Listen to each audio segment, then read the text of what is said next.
Hello, my name is Ann Clark, and I'm a co-director in the Justice, Peace, and Integrity of Creation National Office.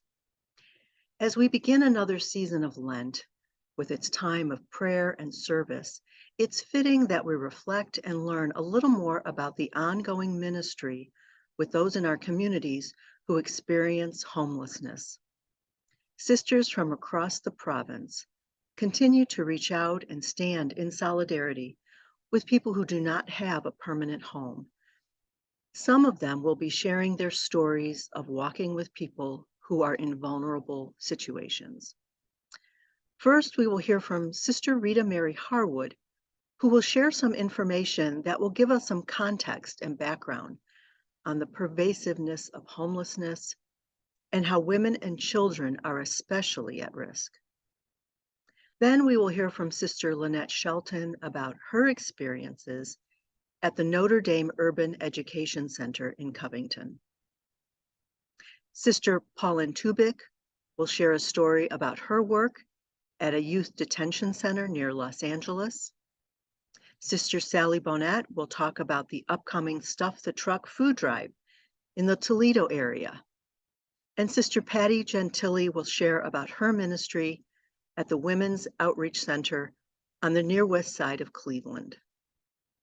In all of these stories, we are reminded that there are many factors that contribute to circumstances which can easily lead people, especially women and children, to find themselves with no stable home. And we are reminded that the sisters continue to respond with practical necessities, education, compassion, and love. I remember a meeting that we had rather recently where we were trying to decide where we would place our focus during the Lenten season on issues that really are so much a part of our lives here in these various communities. And one of the things that came immediately to my mind was women living in poverty. And I think as we reflect on that, and depending on the opportunities that we've had to be with people and to serve various groups of people, we're all aware of the impact of poverty and isolation, not only on the women, but on their children, on their families, and on generations going forward. Recently, the Policy Matters Ohio published a study that was done in the state of Ohio, and I think it applies more than just the state of Ohio. Just as an example, they talked about food insecurity, and the state of Ohio ranks 35th in food security. That means that 19% of our children do not have adequate food. All of us, especially all of us who have been teachers, know the impact of hunger on a child's ability to really learn and participate in the classroom. Another area that really struck me, and here in Cleveland, a very high percentage of people who live in poverty, I believe, between Cleveland and Detroit, we take turns year after year as being identified as the poorest cities in the nation. I could go down the list and speak about opioid or overdose. We're 40th in the nation. 40 deaths per 100,000 people due to opioid. Health insurance, 20th in the nation. Many women and their children have no health coverage at all. Moms and babies suffer because of the mother's inability to get prenatal care. Children do not have adequate care as babies in the first years of their lives. We rank 36th in pre-K education. Only 9% of the children in our state have pre-K education. And on top of that, we all know that if a mom is working, she's going to need to provide or childcare for her children. The average cost for childcare for 1 year for a child in this area is $17,000. Now, how do you exist on a salary that might be $24,000 a year and pay $17,000 for childcare? It's not possible. And so I think what we're seeing, and all of us are seeing it in a variety of ways, is that poverty, and particularly poverty for women, has a tremendous impact on the life of a child, not only on their health, not only on adequate food, not only on medical care, not only on housing. I heard a story the other day of a mom who lived in a car with her 4 children for 2 months. They were homeless. Finally, we got hold of them and were able to get them placed in a housing complex. But imagine living with 4 children in a car for 2 months. It's hard to believe. And so I think that I know that so many of our sisters are working in areas where they are responding to the needs of single moms, families that are living in poverty, children who are living without the proper child care. And I'm so thankful for that. In 2009, after our provincial chapter, Sister Raynette and I began the Notre Dame Urban Education Center, a place to nurture, help with homework on a one-on-one tutoring, and a place to prepare children for the future. We averaged about 54 children a day. We firmly believe that it is through education and loving people who cared that the children will grow out of the poverty cycle. As you know, children are classified by the government as homeless when they do not live in a permanent place at night. The urban center was a wonderful place for these children, for many fit under these guidelines, a place where they could get help with homework and get off the streets. Many lived in poverty, raised by single moms, aunts, back and forth with parents. And what's most interesting, we had so many of our people who were taking care of the children were the grandparents who would help raise with a parent or not. This group especially was so grateful because they told us, we just cannot help with homework. It's beyond us. So we set up interesting little groups with them, and they were able to share and help each other and even help us at the center when they could. We had a family program through Catholic Social Service, which also geared their topics towards whatever was needed for the parents or grandparents. Now, just for a couple of examples from our center, we had a young lady who was an 8th grader. Her name was Eliza. She had a beautiful voice. And in our summer program, we always began with prayer, singing of the Star-Spangled Banner and the pledge. We asked Eliza if she would share her talent with the rest of us. And she did. It was breathtaking, just great. Her mom came to pick her up, and we told her about what had happened. She burst into tears, gave us a hug, and she said, "Sisters, no one has ever said anything good about my daughter." So it just really sort of gets to you. Another example, the child's name was Ella. She lived with her dad because her mom was on drugs and was not in the picture. Her dad came in and he said that her mom had died. She was found with an overdose, and that Ella would not be in for the next few days. And we, offered our sympathy and so forth. But all of a sudden, the next day, Ella was here. And we said, "Ella, your dad said that you wouldn't be coming for a few days." And she said, "I just told him that it's a place where I'm loved and I want to share my pictures with my tutor.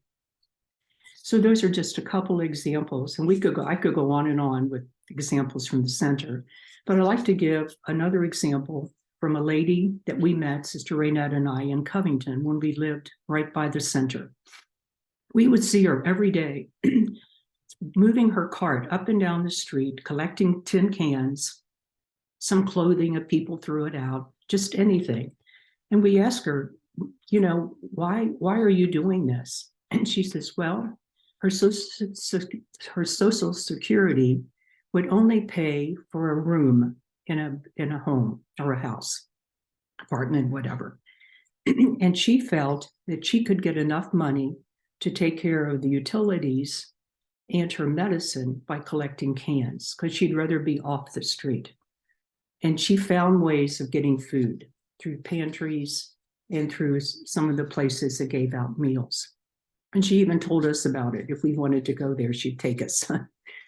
And so, you know, it's just another way someone else is coping with circumstances. But one day she stopped us, and she had a little red bow in her hair, which you look cute. I mean, not really clean or anything, but just this little bow. And she had a newspaper clipping, and she said, could you read this to me? And so we did. And in here, her brother had died. And that's how she found out. Someone told her about this. And so she found this little bow, and she says, do you think I look okay to go to his funeral? So just, you know, sort of breaks your heart with things.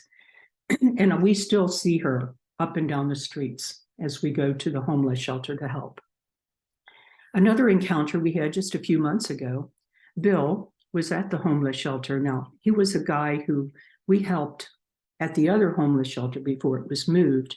And he came up to us and he said, sisters, he said, I can't remember your names, but I know your sisters. And he said, and we said, oh, Bill, he said, you know, what are you doing here? Because he had already gotten an apartment and out of the situation.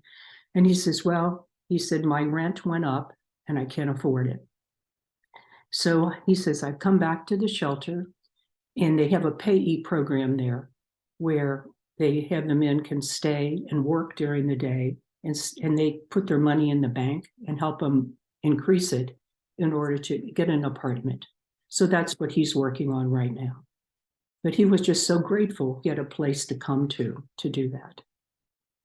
You know, I always feel it's a privilege to work with anyone who's underprivileged, and if it's the homeless or the poor or whatever. And I think I've always feel like, Jesus, I need to see in each one of these people. And I always try to do that. It's people I meet, people I live with, work with, anyone that I volunteer with. If I can see Jesus' face in them, that is the most blessing that I can get. And that's what I try to do. So I always feel like you respect them and they respect you. And it's good to remember that we have 13% veterans who are homeless, 54% who are mentally ill, 23% who are physically disabled, and 10% who are from unforeseen circumstances. And those are sometimes the ones we work with. And just remember that they're all homeless, but they're not hopeless and they're not helpless. Hello, everyone. My name is Sister Pauline, and I am in the California region. And I would like to just talk to you a little bit about some of the work that I'm doing, engaging with youth that happen to be incarcerated. Several years ago, I became involved in the Jesuit Restorative Justice Initiative. And in our Archdiocese of California, volunteers are asked to visit incarcerated, not only youth, but adults in prisons and jails. So most recently, I've been working with youth that are in detention camps or in youth incarceration camps in the local area of Los Angeles. And the purpose of our meeting with these young folks is just to help them recognize God's presence in their lives, because they've been through a lot, and they come from homes that have been broken with violence, drug addiction, and just a separation from their family members. And so in our work, we hope that the young people will gain some hope that their lives are not meaningless and that they can accomplish good even behind their bars of their jail. One of which is about a young man. He is now 15 years old. His name is Ever. And he comes from a family that is, I would like to say, that has had many difficulties in their life. He has known no father in his life. He has older brothers who unfortunately have found themselves in drug addiction and in violence. And his mom is just struggling to get by. And so what he has done for the last 3 years, since he has been 12, he leaves his home and he spends most of his days on the streets. And so he, talks to folks, and unfortunately, he has been accosted by other people, harmed. In fact, he even showed me his knife scars that he has on his abdomen and his legs due to the fact of violence on the streets. So currently, he is in what we call a detention camp. We call them camps, but it's a detention center. And he is currently 15 years of age, and he's waiting for an opportunity to see his parole officer as well as probation officers, and then go before the judge to see when he will be released. So he does have hopes for the future. He, just like any other person, he would like to be an accomplished artist. But yet there are many obstacles in his way. So I ask you to pray for Ever, and that he can turn his life around and have hope for his future, and that he can someday accomplish his dreams other than living on the streets and being concerned about his safety. Some of the youth that I deal with in Camp Kirby and elsewhere, they are very remorseful for what they did, and they just want a second chance. They want a second chance in life so that they can realize their dreams, and that they can be a successful person in life. Unfortunately, as we said, many of these young people come from homes that are broken, that are violent, and are abusive. So we try to do the little bit that we can to help them understand that God loves them unconditionally, and that there's hope, and that our dreams can be satisfied. So I ask you to pray for them and this ministry. My name is Sister Sally Bonnet, and Anne asked me to speak because we here in the Toledo region, we sponsor, along with other religious communities in the area, a Stuff the Truck food drive during Catholic Sisters Week. This year, it's very important, I suppose even more important. We connect with Toledo Seagate Food Bank here in Toledo, and they shared that because the COVID SNAP benefits are being greatly reduced at the end of February, that food is going to be needed even more so than during COVID. So we are certainly intent on having a successful food drive. There is more poverty now than even the year, which was just 2 years ago, that we started this in Northwest Ohio. Seagate supplies over 40 pantries in the area. So they're a wonderful source for food. So we're hoping it's a success. We pray for good weather, and definitely we pray for those who will benefit from the food we collect.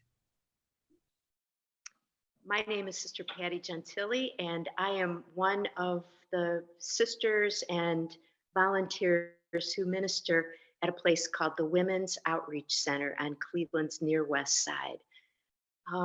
This has been a ministry that has been very moving to me, very touching, and has really instilled a sense of connection and growth for me. So I just want to share a little bit about why we're doing what we're doing, and just a story or two. So we started the Outreach Center in 2004 because we felt there was a gap between people who were had been homeless, found themselves in a situation where they no longer had shelter or a home. And then when they did get a home, sometimes they would come back to the shelters, and we were wondering what was missing. And we were thinking that it might be a sense of community, that when they did get to a place on their own, they literally were on their own. And when other situations arose, maybe they would go back to situations that weren't quite so helpful. So we really tried to start this center as a place to be with women and support each other. So I think one of the stories that I can share is a person, and I'll just call her Faye. Faye was a veteran, and she had a daughter, and she is now in her 50s. And at different times in her life, she has experienced homelessness. And a friend of hers brought her to the outreach center. And Faye just was quiet at first. And then she just sort of opened up through some of the activities we have: poetry, crocheting. We go on field trips, if you want to call it field trips, in the area, and really just try to have a safe place where people can express themselves and feel connected to one another. During the pandemic, we, of course, like many other places and services, closed. We just couldn't meet. And I'll never forget when we opened back up again, and Faye was coming down the walkway, and she started waving to us. And the first thing she said was, "I'm home. I feel like I'm home." And that is like the best thing that I think any of us could hear and hope for. And so we really do try to just be with each other. And though I might have a home, which I do have a home, I found a home too in being able to share with people that maybe I wouldn't have in some of my other ministries.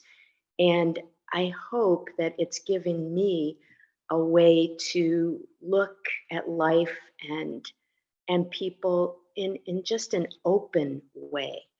And I think if that happens for me and for those of us that are involved in the Outreach Center, then we really do have a great place.